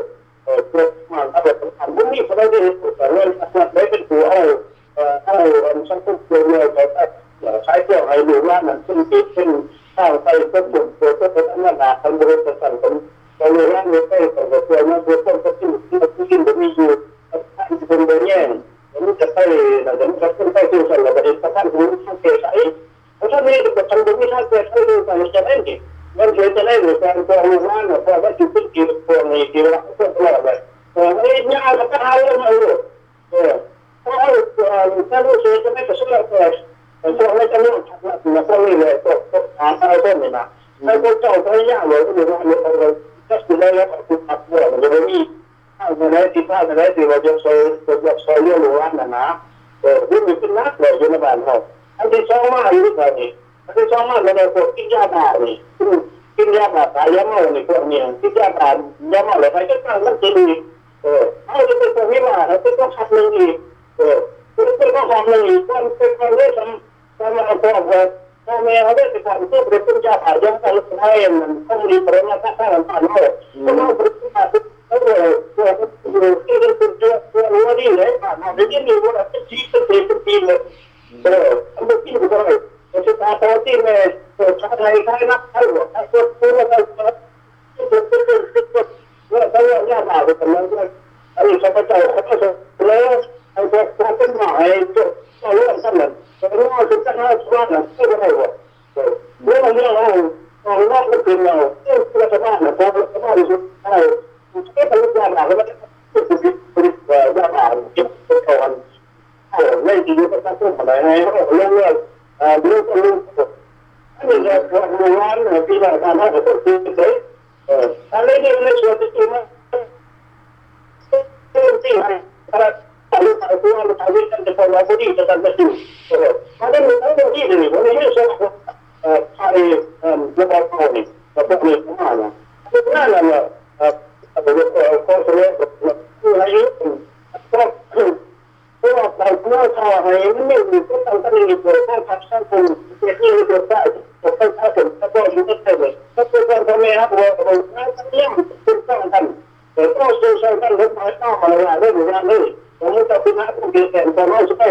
kalian pasal itu kita bentuk barang dia terus ya kita kita baru terkait tadi udah dari bulan Asia spesifikasi tetap atur model ini juga ya berkontribusi ada apa ya udah semua perusahaan mereka kan tahu perusahaan memiliki itu kalau terjadi ini untuk pindah ke semua besar jadi kita mau aturan konsep teknologi kalau mungkin sesuaikan perlu melakukan komitmen kita memberikan orang seperti untuk melakukan itu yang komitmen kemudian komitmen itu perusahaan ini itu sebenarnya uang kita manusia ini apa tahu tapi maksudnya teman-teman perlu gitu Ani kita lapor, satu jenis ini ada, itu kan semua ini. Jadi mana apa yang kena orang berpikir tentang itu macam ni. Mungkin jenis ini, ini. Ini waktu yang masuk ini saya, kalau itu, kalau kita wala misalnya kita lah berada, ini apa yang ni. Kita tak melakukan dengan ini kan terus, so tak mungkin semuanya akan berkait dengan hal itu. Kita tahu dulu kenapa dia. Pasal ini untuk kita mampu malu mengatakan apa sebenarnya kita mengatakan ini kita masih itu karena kalau kita hal ini kita pakai ini semua kami kita pakai jadi mungkin ini kita perlu apa sebenarnya kita kemarin itu kenapa tahu orang sudah sini kita apa orang ini orang kita apa ini macam itu Allah sama Allah sama kasihkan apa yang lakukan pendidikan ini harus kita konsep sampai orang kita harus kita semua kota ada orang itu setelah kami coba kalau kalau kita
Então, ao primeiro, tu está falando, tu já está na casa de lá, né? Eu creio que tu está falando agora, não está falando que tu não está. Não, não, não. Não, não, não,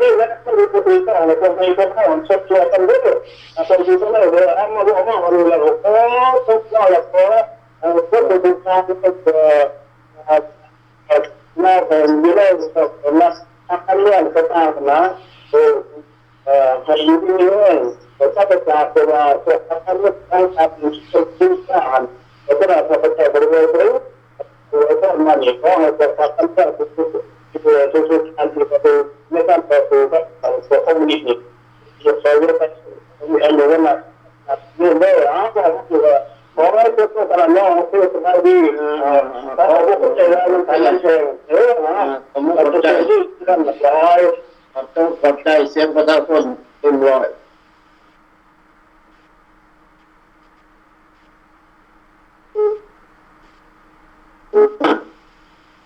ต่างพุทธปัญญารวมกันว่าแม่งสิออกมาด่าผู้นั้นบอกผู้นี้ที่ตีพูดที่ไพ่บัดนี้ก็บ่ดีบัดนี้ก็บ่ดีบัดหัวตัวเองดีมองใดมันดีมองใดว่าโอ้นายพลก็บ่ได้ตั้งเขาตั้งกันเองเห็นบ่ความเพียรมันเพียรปั๊บบักกระป้อมกาเอ้ยมันสิเพียรไปมันได้เขาก็เห็นหัวหลานมึงนี่หรอกพี่น้องถ้ามันบ่เว้าถ้ามันบ่ว่าถ้าบ่มนบรรดาเฮาแบบเสียหายน้ำแทงก็บ่เว้าขนาดนี้เลยน้ำแทงอยากอุลมอยู่แล้วสร้างความดีของงานแต่มันการจำเป็นขนาดการจำเป็นเพราะว่าขน้อยเองน้ำแทงพวกเก่าบ่ออกมาปกป้องเกียรติและศักดิ์ศรีพ่อแม่อ้ายเอื้อยน้องมันก็สิดาไป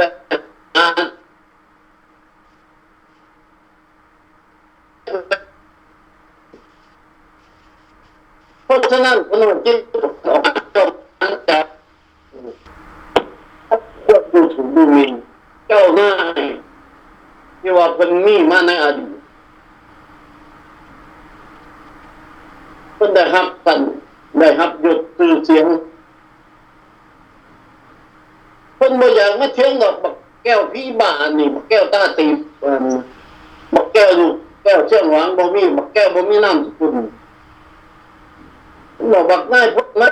มือนึงเป็นนายพลมือนึงเป็นนายลอยเป็นบอก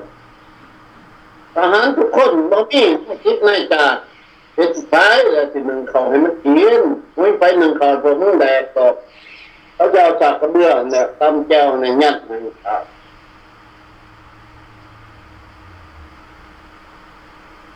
คนทุกคนอาจจะรักว่าบักนี่มันดีสีไฟมันทำความบดีทำความชั่วให้พี่น้องให้หมู่ปอง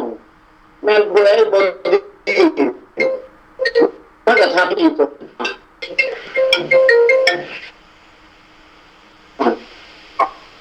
อันนี้เป็นโอ้สบายดีทางที่สบายดีมีใจเขาเนี่ยสายหลายเลยโอเคเพราะเป็นยังเชิญเลยมีอย่างเชิญเลยนักเรียนการที่เราเป็นผู้เรียนการศึกษาผู้ศึกษานักศึกษาไปเรียนนำการศึกษาเราทำกันแล้วตอนนี้ต้องผู้ศึกษาเราทำมันเองว่าโดยกันหน่อยเชิญเลยยินดีในเงี้ยหนักในเงี้ยดีเป็นจะได้ก็เสียงออกดีอยู่ว่าทั้งคนเสียงตัว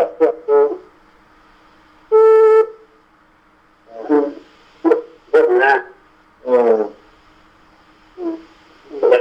เจ็บใจมันเจ็บ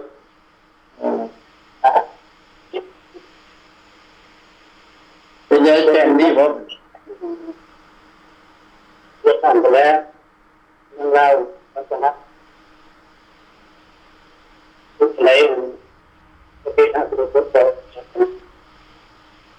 นาดคนเจอได้ว่าน่า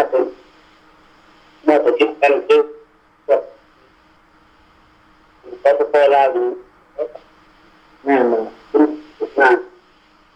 ก็ทักกันมันไปถึงงานว่าลุงจะเป็นไทยก็ใช้ห้าหรือไป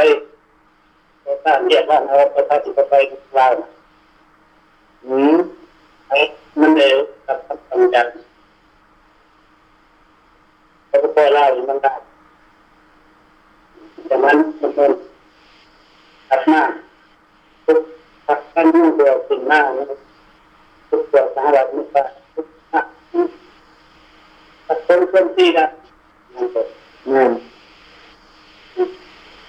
มีมันนั่นนะครับเขาบอกว่านี่นักการเงินเขาบอกวันอ่อนวันหวานเขาอย่างที่นั่นเขาเป็นทุกนักลุกขึ้นไปว่าเขาก็เลยเขาด่าพวกต่อพวกเราทุกที่อันนี้หนักเยอะนี่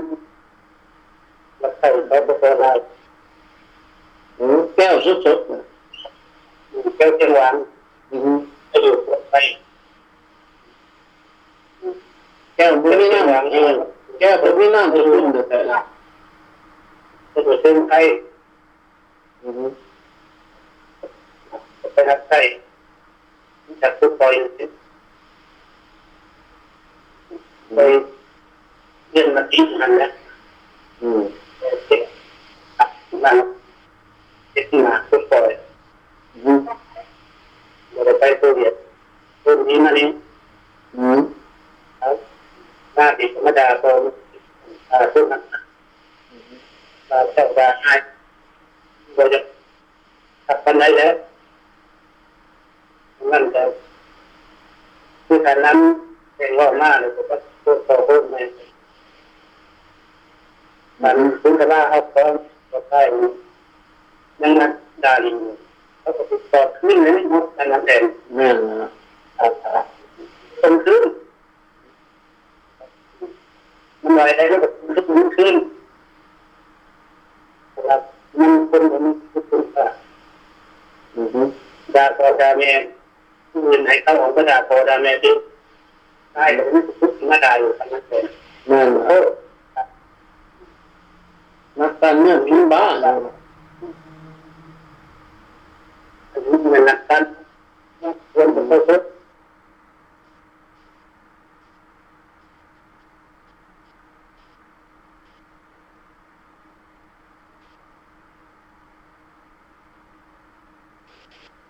แรงก็ได้เอาอย่างนี้ก็ได้ว่าการประทานนั้นประทานใจนักประทานสุด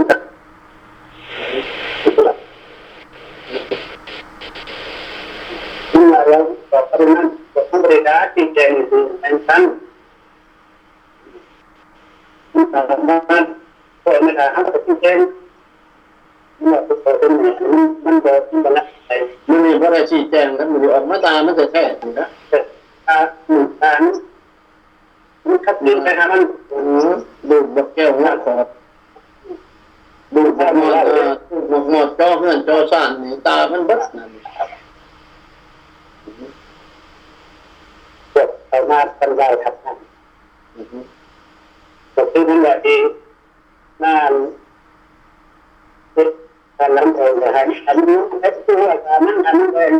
โอ้ยบ่ให้มันเคาะหญ้าตอนนี้ขอหน้าก่อนเราถามเยอะแล้วก็ตอนนี้มันคือหน้าทำงานไม่ได้โลกเป็นหนามันเก่งแค่ปีแล้วที่เก่งไปเที่ยวไปคนเห็นไปปฏิบัติทับงานประเทศอาจารย์มันทำงานโอ้ยมันเป็นเก่งแต่เขาได้มันหักใจเขาเลยแต่นั่นแหละเองมันไปหักใจเขาสั้นการที่ทำมันเยอะกันไปประตูหัวอะไรถามโลกน่าจะลงเตรียมประกาศมันนี่เลยเขาคิดดูคนนายคนทหารต่างๆก็เป็นต่างๆก็คนมันเหยียบกันทำลายเหยียบกันดีคน มีความรู้ความฉลาดมันเก่งแบบคนนี้มันเก่งแบบคนหักหน้าอันนี้คนเขาขาดผมคือความที่นั่นตั้งหักคนแดงบอผู้เหยียบเรื่องกันให้สนับสนุนแดงลายแดงอันนี้ให้นำกันแบบโดยนักก็แต่ว่าหักใส่เชื้อแดงมันก็ต้านมันรู้สายกันมันเป็นมันเป็นทุกคนทุกคนที่เป็นที่ทราบคนใหญ่งานกันแบบนั้นจะได้นักคนอื่นก็น่าจะคนแก่ทุกคนทุกคนมันอยู่ทางทั้งโลกทั้งการที่หมดไม่คนสอนก็คนที่นั่นคนแม่คนแม่คนที่นั่นคนคนนี้คนเป็นศาสตร์ตาเขามันบ่มีไปหอยน้องหนาน้ำเบิ่งสิอันนั้นแม่นน้ำก็บ่มีหอยน้ำอันนี้น้ำเปล่า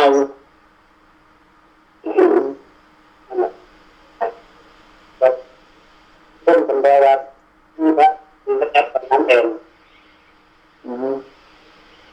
ทำให้ต้นคนแดงวัดหน้าต้นไป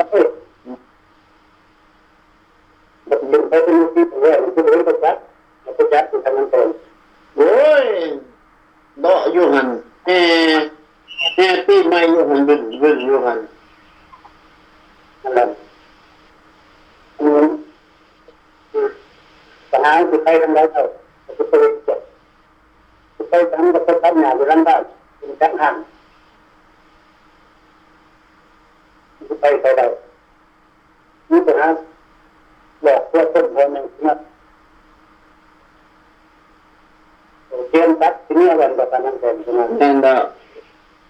ยาอยู่ในซักยาซิฟอนยากินยาซักบ่แม่นสบายดอกมันเฮาง่าย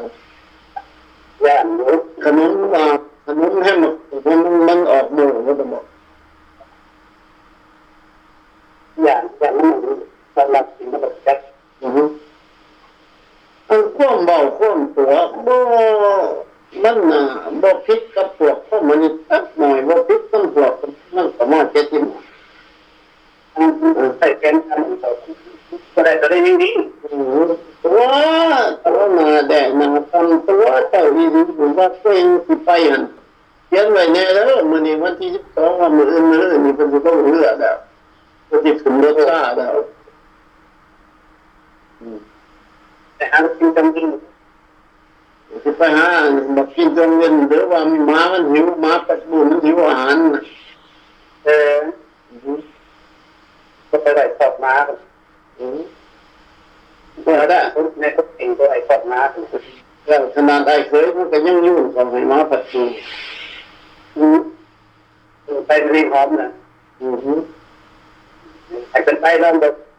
มาเด็กคือว่าเท่าละมัดบ่เข้าบ่มาอยู่แล้วมาปัดบุญมันคือขึ้นเรื่อยๆนะแค่นี้คืออะไรทุกล่าขึ้นมาเลยเรื่องมันไปเลยปัญหาตัวครูบาอาจารย์ยังจะคัดหักเลยเป็นเรื่องแต่ว่ามันเป็นบ่มันกินหมูปลาส่วนมันกินหมูปลาน้ำแตงมันเป็นบ่คันบ่มาเอาอันหักอกอยู่พอสิเอาไปผมกินบ่เต้าแล้วคือการเป็นนักรบมันหน้าเป็นเขาได้เป็นหน้าทำไมเนี่ยมันเป็นอาหารใหม่ว่ามันน่าสนใจนี่อยู่หากค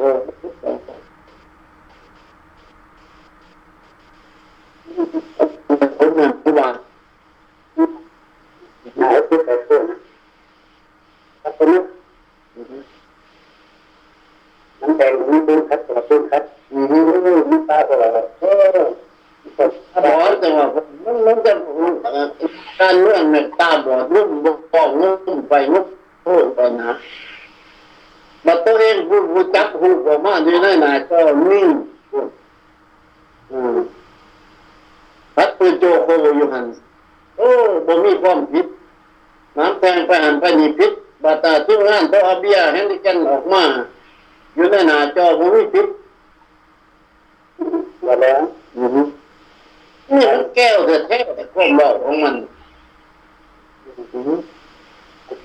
อันคุณรอบไม่ต้องทำอะไรต่อผมจะทำต่อเพราะว่าบ่หรอกอันได้ทำทุกแบบแต่ว่ามันเนี่ยมันเป็นอย่างนี้เด็กน่ารักเอานั่นเอามากมันให้ครับเขายังก็ต้องสว่างบ่ด้วยว่ามันต้องกลางหรือต้องทะลุตัวนักเรียนมันจะมือจะกินโอ้ยมันว่าบาได้แก้วสิพุ่งแล้วครับเรียนเป็นทางตัวเราแต่ก็จะบริโภคแต่ก็จะนั่นไม่ต้องบริโภคต้องทุกคนจะให้บริโภคมือได้มืออะไรบ้างยุคได้ยุคให้ได้แก่นว่าดวงแน่หน่อยนึงว่าตลาดแน่หน่อยนึงว่าเก่งมือได้บ่ได้อันก็ฟ้าต้มมือได้มาจากเกตเก่าเสียเงินแน่ออกมาบอกแน่บ่มีคนบอกเลยจะทำนั้นแทนก้อนนั้นคือเหมือนเวลาเนี่ยคุณแน่นอนนั้นเองแน่นอนมันเลยครับก้อนเบิดตรงนี้เราก็แค่จะนั้นทานน้ำสักเดี๋ยวเพิ่มขึ้นจากนั้นก็ไม่ถึงส่งมาเป็นยิงไปตัวเน้นได้เมื่อมันนี้มันก็มันแล้วเยอะมันเบิดนะ3 กะหันว่ามัดฉะนั้นเลยมันก็สนใจเข้าไปละบ่มัดทุกคนคุณได้แน่เลยก็ทับหน้าตัว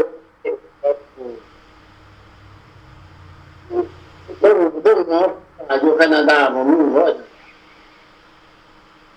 ผมไปแค่ไปที่หน้าตัว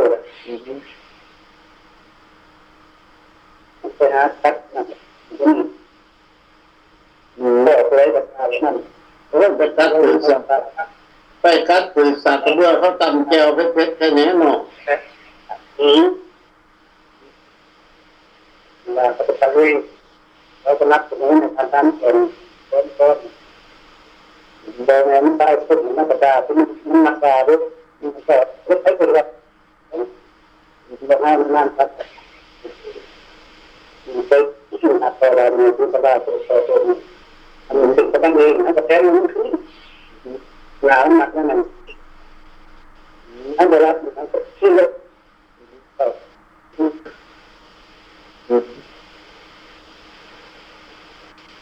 ผมชื่อใช้เลยวันของคนดีผมก็ต้องรับจะเรียนรู้ต้นมีที่นั่งทุกคนเรามีที่เป็นถ้าตัวทำตัวเอาตัวหลักเลยการทำงานตัวเราเรามาอยู่ที่ตรงนี้เราก็ได้รับก็ต้องแก้ปัญหาใจเราทำเขาผมรู้เขาแก้ทันทีที่นี่ท่านก็โอเคบายเนาะที่เกิดขึ้นมาเขาบอกเคยเห็นนักการเมืองนักวันเมืองทุกคนเขาบอกกันมากเพราะไม่น้อยปีนี้นักการเมืองเมื่อก่อนก็ด่าพวก